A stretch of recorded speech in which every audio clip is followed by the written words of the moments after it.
In the spirit of the Tholos Circle, where ancient thinkers gather to debate the issues of today, this is Tholos Talks. Through deep insight and thought-provoking dialogue, we offer the tools to decode complexity and illuminate the path forward. Welcome back to Tholos Talks. As we close our series, Understanding the Thriving Trade in Looted Antiquities, we turn to a powerful case, the return of the Koh Ker Ganesha. Today, we follow a first-hand account of the cherished statue's complete journey, from its looting during the Khmer Rouge period to becoming one of the world's most sought-after antiquities, and finally, to its return home to the Kingdom of Cambodia. Before we begin, a quick reminder that the Basilina Institute shares research and analysis beyond this podcast at basilina.com. Now let's dive in.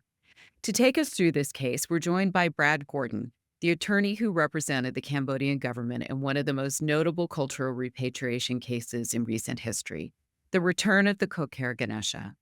The Ganesha is a monumental 10th century statue looted during Cambodia's civil conflict and later traced to a private U.S. collection.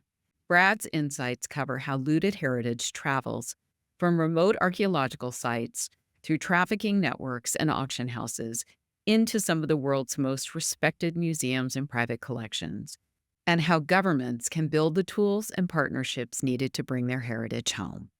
We're honored to have him here with us today to discuss this case and break down what it can teach other repatriation efforts. But Brad, first, let's talk a little bit about you. How did you get interested in this field to begin with? You've had such an interesting career spanning law, diplomacy, and cultural heritage.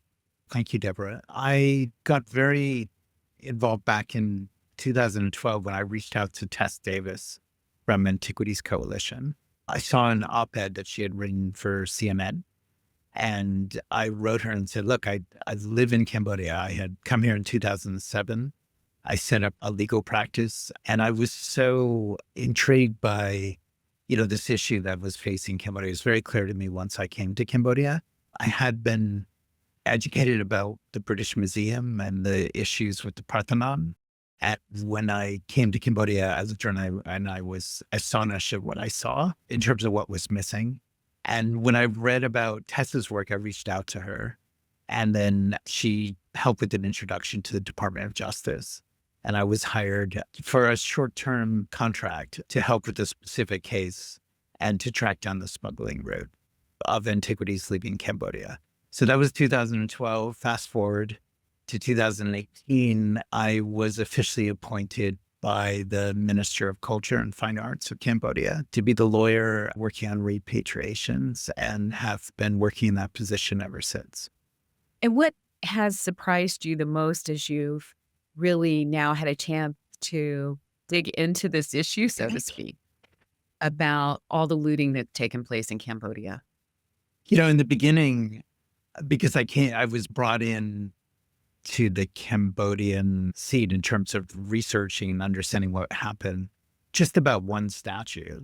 And I really had no idea of how large the crime was, and that it touched on so many temples and so many statues. And now, years later, realized that it was a massive, massive issue for the country, and thousands of statues went out.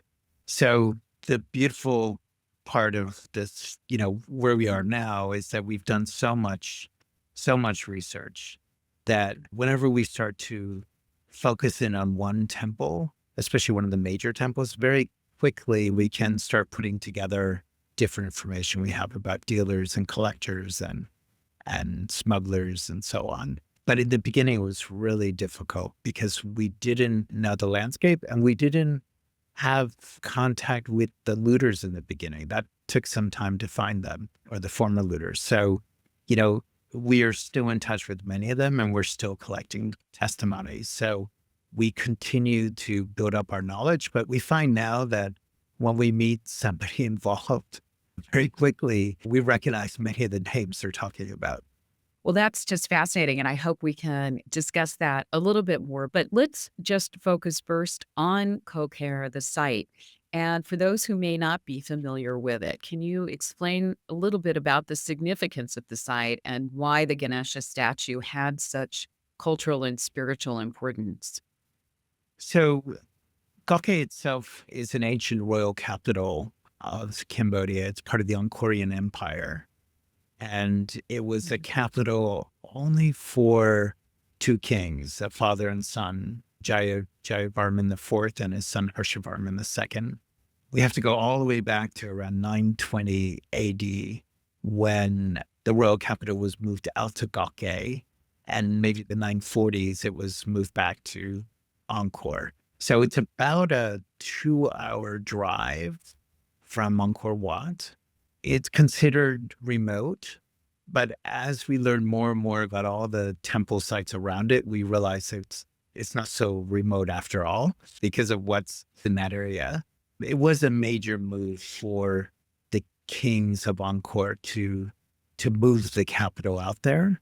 And we're talking just 20, 30 years, and more than maybe 60 temples make up the Koh Ker temple complex. And what is incredible is it had a new style of statues. The statues are very unique. They're very dynamic. They're large.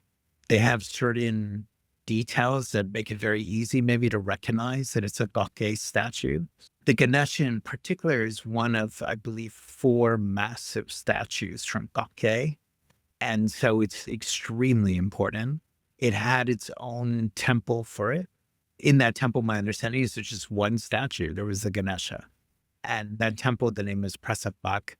It's one of the very first temples you go by on the way into Koh Ker. And we were told that the Ganesha was removed in the early 2000s, and the looters really upset the villagers. The villagers felt extremely close to this particular statue, and it was very, very important. And so, the looters we were working with just recently have started to confess that they were involved. But in general, they've tried to hide it and blame other people. Did they target that one specifically because it had a religious significance or because they thought it held more monetary value? So what we've been told is that Douglas Latchford did a special order for it. Brad, if I could say, we've had some previous episodes about Douglas Latchford, but if you could just give a line on who he is, I think it helps set the context for what you're saying.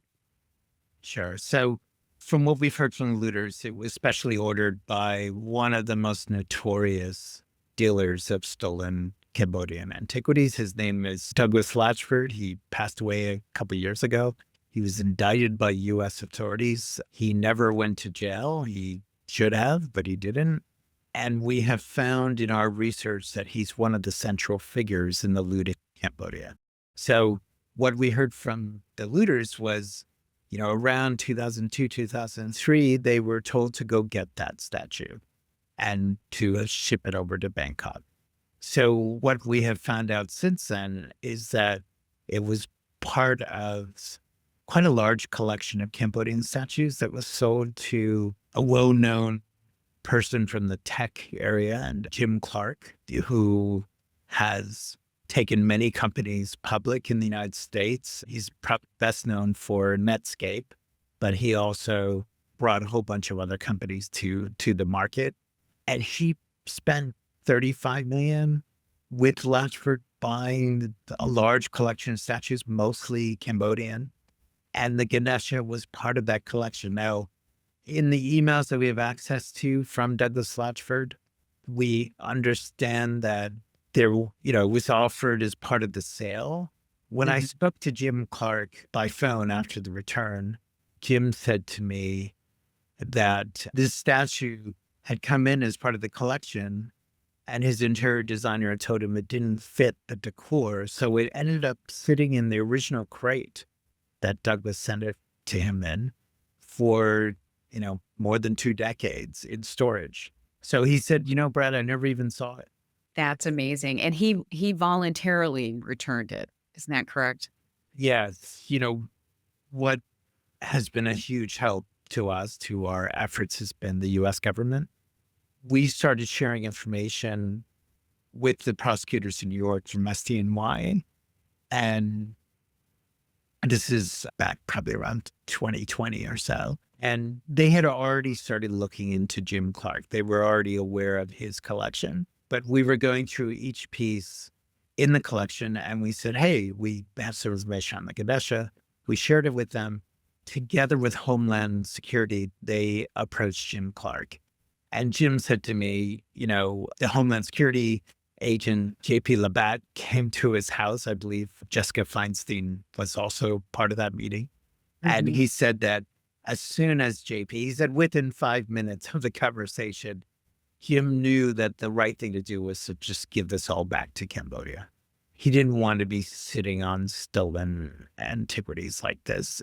My understanding, there was no resistance in that conversation. He was just like, okay, what can we do to help you? That's impressive. And that's pretty amazing that you had it in the original crate as well. Did that help with the case and leading back to Latchford? By the time we had the crate and the statue arrived back in Cambodia about 2 years ago, and when I went out to the airport with one of the senior ministry officials, we looked at the crate together and we were like, this is unbelievable. It's got Latchford's label on it. It's got Jim Clark's name.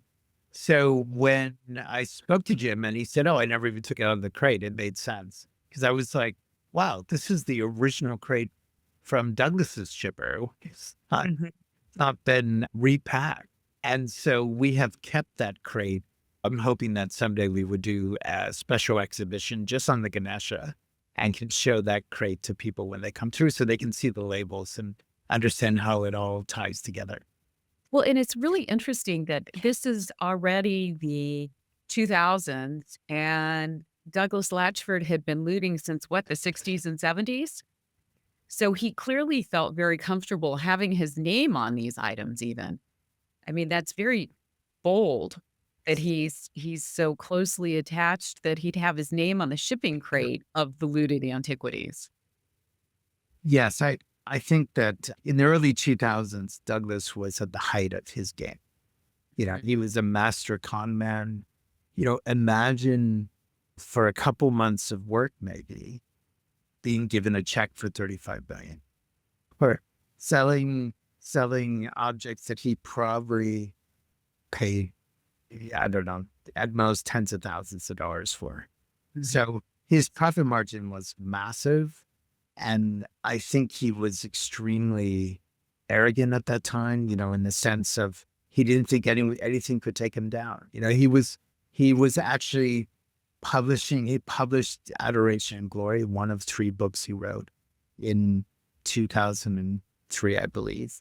And he basically published a catalog of stolen goods and put that out in the world. So I think he had no idea what was coming against him in the future. And I think that, looking at a lot of his emails that we have access to, he was terribly miserable in the last couple of years and very, very of his life and very, very much trying to lie his way out of all the evidence that kept popping up against him. And I feel that it all kind of caught him by surprise. Like 2003, he's at the top of his game. 2019, everything's kind of blowing up around it. To be so successful, so to speak, he can't have done it all on his own. So who was sort of part of his community? You talked about the looters earlier. So he must have had a group, and probably by the 2000s, a pretty sophisticated group, if he's giving them shopping lists of specifically what to go out and to steal. But he also must have had help along the way in the verification, who is helping make some of these sales and so on. So what did that supply chain look like? We've done a lot of work with the kind of who was on the front lines in Cambodia. So we've worked with the Cambodian looters who many of them were Khmer Rouge child soldiers. They were very much in the middle of armed conflict while they were looting. I mean, we're talking about extremely dangerous times, a lot of violence. A lot of people died in the taking out of these statues. We've then focused on the brokers, a number of people who were buying and selling. One person in particular who was one of the major brokers who was close to Latchford, who is Cambodian. And then once we go across the border into Thailand, where many statues were going, we have talked to a number of Thai dealers. And there's one woman in particular who was very close to Latchford. Her name is Anom. She had a store called Rama Antiques. We can see that she supplied a lot to him. And then Latchford himself, he had a number of dealers who were kind of fronts for him.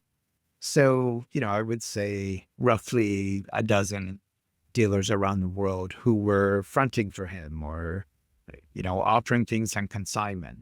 And then, in the background, you've got all these other people helping. You've got logistics companies. You have people repairing statues. You have people taking photographs. You have the publisher of the books. And then you have architects and you have interior designers. So, we can see, for Jim Clark's case, for example, there's an interior designer who's living in Brooklyn who was very involved and got a commission from Latchford. She was placing these statues in Jim Clark's, mansion in Florida. But, we know that there's many people who help to facilitate Douglas's activities and are keeping quiet. I don't think any of them made the massive fortune that Douglas made. But there were many, many people who benefited from this trade in blood antiquities. And where did many of these antiquities end up? Were they in private collections? Were they like Jim Clark's? Were they in museums? You mentioned there were hundreds of them, so they must be in a broad range of places around the world. I would say that many of them ended up in museum collections.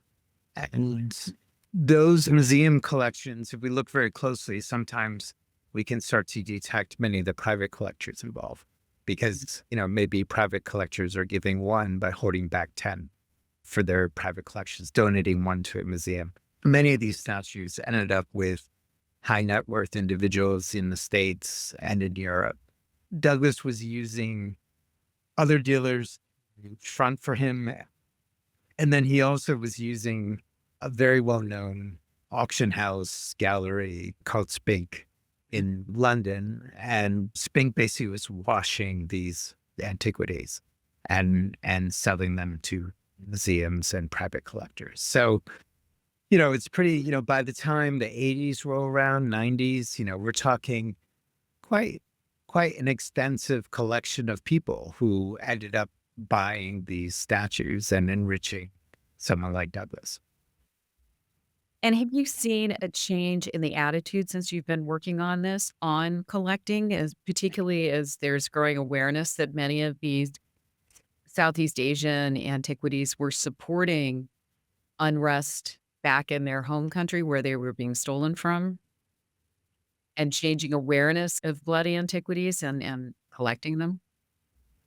Yeah, I believe in part due to U.S. government actions and all the work that Antiquities Coalition has done to heighten awareness, and then all the media coverage we're getting.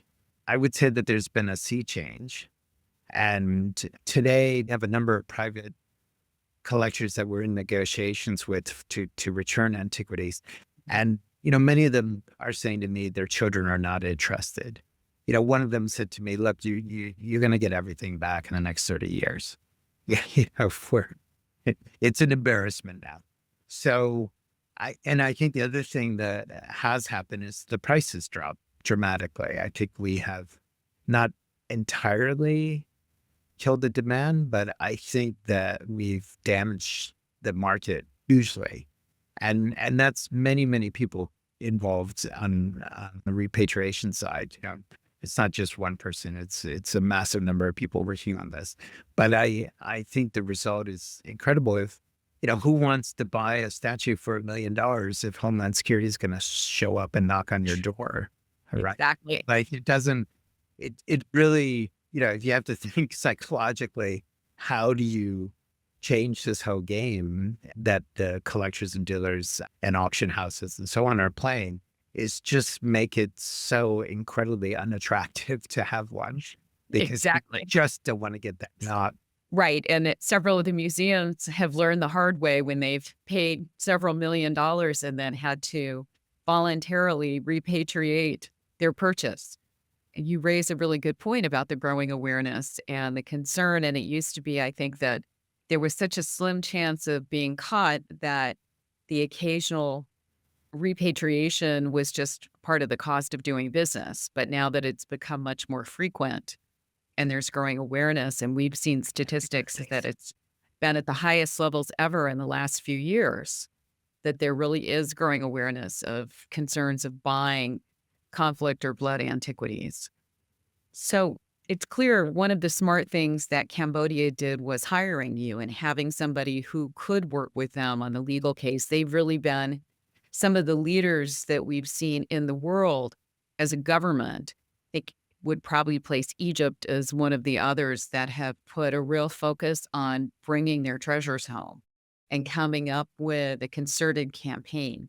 Can you talk a little bit about how the Cambodian government has approached this and perhaps some of the lessons that you could share for other governments looking to do something similar? One of the best things that has happened is that authority from the minister herself, Minister of Culture, to open discussions and to talk to museums. But at the end of the day, I'm under her supervision. I think to have her backing me up and that museums know that, that has been incredibly effective and very, very important.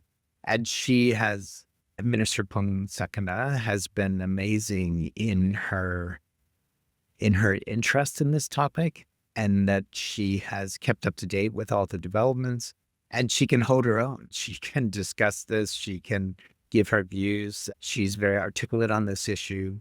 But I think to have a minister of culture take it so seriously, to empower a lawyer to write letters and take action, as long as I keep her informed, that's been a tremendously positive thing.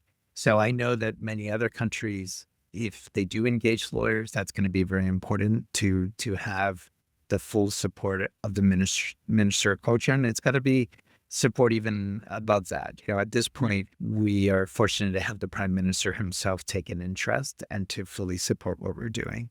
I think some of the things we did that have worked very well. One is, we reached out to communities. We have gone all over the country, our team, and we have a team of young Cambodians who've taken a real interest in this. And we've managed to go out and interview many villagers. I think that's been extremely helpful. We also had the good fortune of being able to convince quite a few of the looters to work with our team and give us information. For a couple of them, they agreed to talk directly to prosecutors and federal agents in the United States. I mean, that's astonishing that they agreed to do that. So we were able to collect a lot of information, but also to open the door for very professional lawyers and investigators to come in and meet with them directly. So I think that was really important. And it was important to streamline that process and to, with the support of the Minister of Culture, we were able to set up those interviews without too much interference, without frightening these informants, these people who came forward to talk about statues that they had personally looted. I think that's huge that we were able to not only transmit and summarize what we were finding, we were able to facilitate in-country interviews by people who had to go present these cases in court or to judges or to grand jury proceedings. That was really important. And then overall being very collaborative with experts. We've had many, many experts help us, and we haven't formalized it too much. We've left it as many times one-to-one inquiries and making sure that we give people credit when they help us if they want it. if they want it to be done. And also not putting everyone in one room because of that it's sensitive topic, and it's better for us to talk to people in small groups or individually. But I think we've really, we have 40 experts helping us. That's unbelievable. Right? We have many, many different types of people we can talk to. We can try to be as intelligent as possible when we're giving media interviews and so on about what we're talking about, but we just acknowledge that we don't know everything. There's too much to know in this area. And I think by making it collaborative, that's been very smart. I think that is smart. And I want to pick up on one of the points that you mentioned about working with local communities, because we often hear that antiquities looting is a victimless crime, but it really does have an impact on the local communities, as you were talking about earlier. And could you elaborate on that question? Sure. I'm going to actually turn over to my colleagues who are here. So I will let Chani respond to how we work with communities. Hi, so thanks, Brad, for having me today. As for someone who has been working in this project for around 3 to 4 years, I would say it's such a very important for our team, especially young women and a one man college here. Most of the time when we work with the community, for example, my village, Koh Ker village, we tend to have a really good network with them. We go to ask them for some information regarding with the history background or statue background, and they're willing to share. And we tell them that this is the project that will help bring the statues back home, so they're happy to have.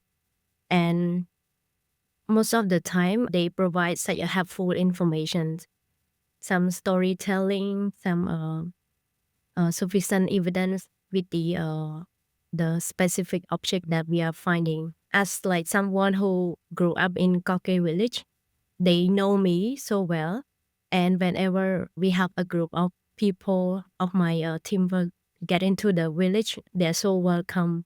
And I think it's not a big obstacle for us to work with the villagers. Well, that's terrific. And it must be meaningful then for them to have you working on this and then to help bring those statues back to where they belong. Yes, yes. And so what has been the impact of having the Ganesha back? It was really important because, like Brad mentioned, when the Ganesha itself have been looted, I would say the villager was really upset because it was one of the masterpiece statues in the village. And a few years ago, when we had the good news that, oh, it's coming back home, the villager really happy. I could say that they wish to see the statues coming back home. And to them, it's not just a stone or some like normal Ganesha, but it's some thing that represent the, like I said, Ganesha is a god of knowledge and wisdom, and they really pay like high respect to the god. So when it come home, they are very, very happy to see. Oh, that's terrific. As you've put together this big network of people that you're working with now, you've identified a number of the statues all around the world. How are you working with communities, with museums and auction houses and others around the world in trying to repatriate these statues? I think one of the things that is really important with trying to get statues back from places all around the world is that we have to approach it in a sense of diplomacy as well as collaboration. Because so far, we've been able to achieve an overwhelmingly positive result in trying to get our lost heritage back to the land of Cambodia. And I think the core lessons here is that repatriation is not the end point, because, for example, so the Smithsonian Asian Art Museum has signed an MOU with the Ministry of Culture and Fine Art back in 2023 and has since been working in putting together training, workshop, and has planned to do exhibition centered around Koh Ker. And so far, our team has been in the mix as well and has been trying to coordinate between the Smithsonian Asian Art Museum and the ministry to work smoothly together in putting together a beautiful exhibition. And I think this goes to show that collaboration and communication and working together with a respect and a shared purpose is the key to repatriate, but as well as creating this beautiful and positive mutual respect and creating benefits for the global cultural community as well. Well, thank you. I think that's well said. And now I understand that one of the companion statues to the Ganesha is missing. The Urma, is that correct? Do you have ideas on where that might be? It's a companion piece in the sense it's from Koh Ker, but it's not from the same temple. It's from a different temple, and it's one of 3 statues that we know were standing on a pedestal that we discovered through an excavation. We were told by the looters that in 1997, they took out 3 statues and they showed us where. And they described them in detail as 2 females and 1 male. The male we found in one private collector's house in Florida. It was in the Lindemann collection that the U.S. prosecutors helped to return. The female was at the Met, one of the 2 females. So we now, to complete the trinity, we need this last female to come home. And it's on the top 10 most wanted looted antiquities that the Antiquities Coalition has been publicizing. And we don't have too much information. We have a photo of it in Adoration and Glory, and which is Latchford's book. And then we have information from the looters that there were 2 females there. And we know the year went out. And we know that given that it's in Latchford's book, it went through Latchford. So the question is, where is it today? And it's not in Latchford's collection. And we haven't found any information in the emails about it, who it went to. This is a very, very important piece.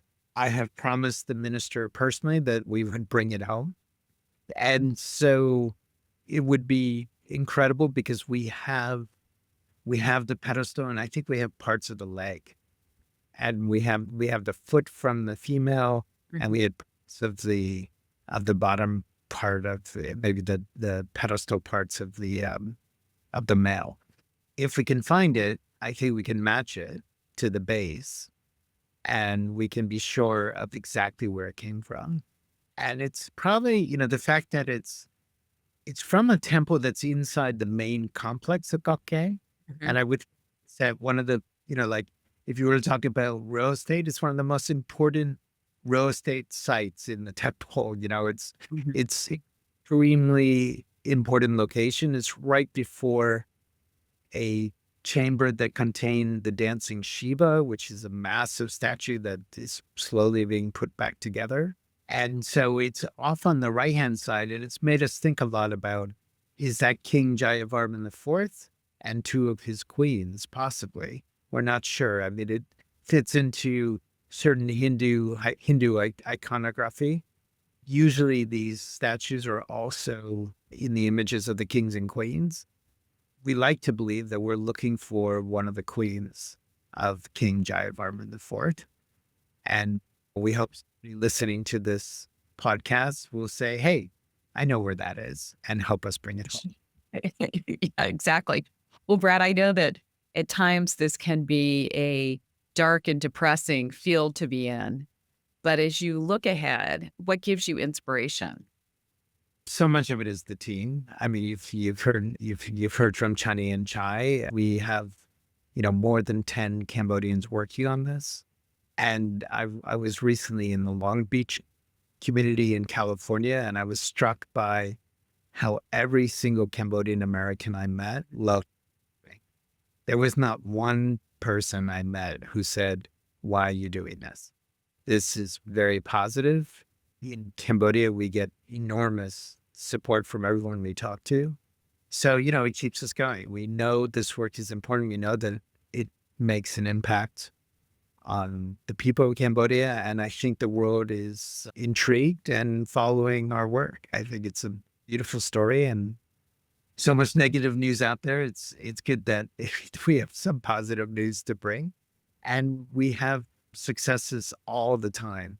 Even when we're very quiet, we have many things in negotiation, and we're getting a lot of support from law enforcement and governments around the world. So it's a very positive mission to be on.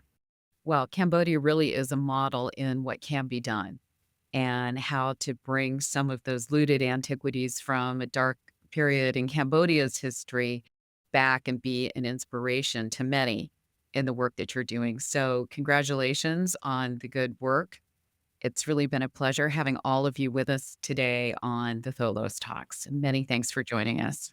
Thank you. We especially appreciate all the support from Antiquities Coalition. So tremendous appreciation on this side. Thank you for listening to Tholos Talks, a series by the Baseline Institute. Available on Spotify, YouTube, and SoundCloud. Make sure to follow and subscribe to our channels to stay up to date on upcoming episodes. To learn more about these topics or the work we're doing, visit the Baselina website.